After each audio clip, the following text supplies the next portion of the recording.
Papa mummy के लिए best gift कारवा मिनी।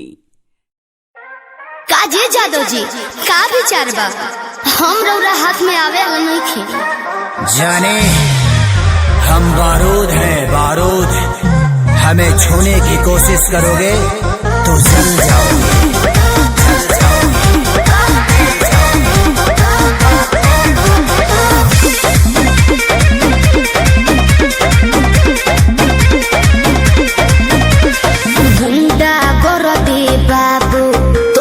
चले नहीं अच्छा मिली ना ऊंची झवा जौन तोहरा चाहे देवे के पड़ी।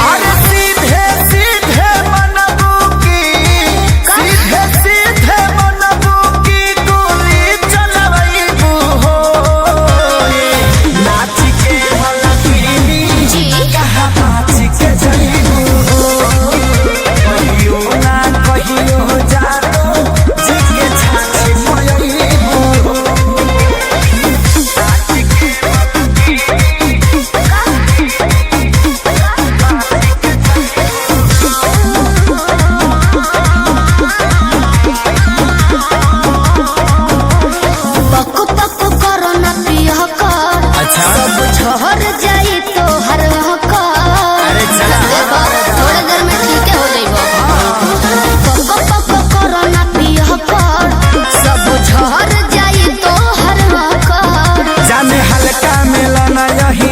के। अच्छा आज रात भना चाहे तो है बांध के। आयो दादा ढेर मत फेंको। सुना हाथ हटा